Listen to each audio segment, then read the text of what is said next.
अनामिका मध्य प्रदेश से दिल्ली कॉलेज के लिए आई थी और अयान राजस्थान से उसी कॉलेज में पढ़ने आया था। अयान एक सीधा साधा लड़का है जो ना लड़कियों से ज़्यादा बात करता है और ना किसी से ज़्यादा मतलब रखता है। अयान की यह बात अनामिका को बहुत अच्छी लगती है और वह किसी ना किसी बहाने से अयान से बात करने की कोशिश करती है।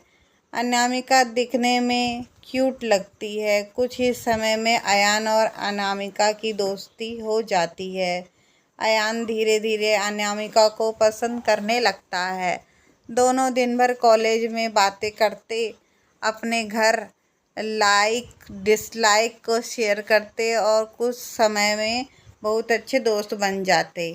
अयान की लाइफ में पहले कभी कोई लड़की नहीं आई थी, जबकि अनामिका के पहले दोस्त थे और वह सबसे बात करती है। अयान को यह पसंद नहीं था। एक दिन बातों ही बातों में अयान अनामिका को अपने दिल की बात बता देता है। अनामिका उससे एक दिन का वक्त मांगती और कहती है, मैं कल तुम्हें इसका जवाब कल दूंगी।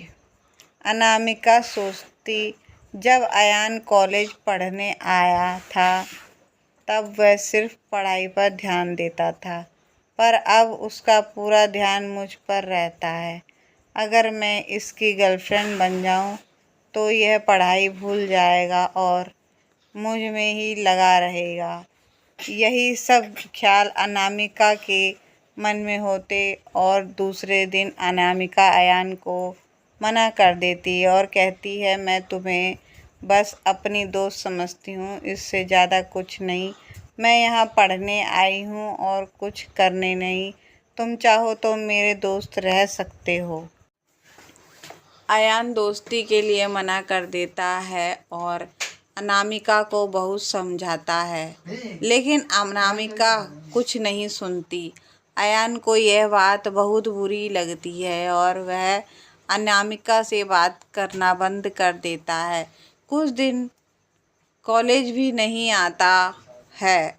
2-3 साल बीत जाते हैं।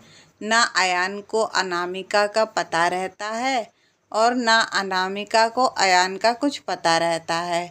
अयान अपनी कंपनी छोड़कर एक नई कंपनी में ज्वाइन करता है, जिसमें उसकी पोस्ट पहले से बहुत अच्छी और पगार दुगनी रखती है। जब अयान पहले दिन ऑफिस जाता है तो उसे पता चलता है अनामिका इस ऑफिस में उसकी जूनियर रहती है। वह उस पर बिल्कुल भी ध्यान नहीं देता और काम में लगा रहता है। कुछ दिनों ऐसा ही चलता है, पर दोनों एक दूसरे को पहले से जानते थे और एक दिन दोनों को एक प्रोजेक्ट के लिए साथ में बाहर जाना पड़ता है।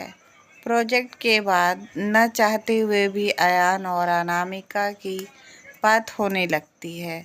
अनामिका अयान को समझाती है, आखिर उसने उसको मना क्यों किया था। अयान को अनामिका की बात समझ आ जाती है और दोनों में गहरी दोस्ती फिर से हो जाती है। पूरे ऑफिस में दोनों की दोस्ती के चर्चे होने लगते हैं। अयान सीधा साधा लड़का रहता है, उसको ज़्यादा कुछ समझ में नहीं आता है। अयान कुछ समय बाद अनामिका को डिनर पर लेकर जाकर फिर से प्यार का इजहार करता है। अनामिका इस बार अयान से मना नहीं करना चाहती, पर उसके पास कोई चारा नहीं है, क्योंकि कुछ ही दिनों में उसकी शादी होने वाली रहती है। अनामिका अयान को अपनी शादी की बात बताती है। इस बार अयान का दिल पूरी तरह टूट जाता है। वह बिना कुछ कहे वहाँ से चला जाता है। अनामिका रात में सोचती है कि अयान से अच्छा लड़का मुझे कभी नहीं मिलेगा। वह फैसला करती है कि कल अयान को हाँ कर दूंगी और मम्मी पापा को अयान से शादी करने के लिए मना लूंगी। जब दूसरे दिन अनामिका ऑफिस जाती है तो उसको पता चलता है कि अयान ऑफिस छोड़कर चला गया और दोबारा कभी कंपनी में नहीं आएगा। जाते जाते अयान अनामिका को एक खत लिख जाता है। जिस दिन मैंने तुम्हें देखा था उसी दिन से मैं तुमसे प्यार करता हूँ। मैं तुम्हें ज़िंदगी में कभी नहीं भूल पाऊँगा। तुम जहाँ भी रहो, जिसके साथ भी रहो, खुश रहो।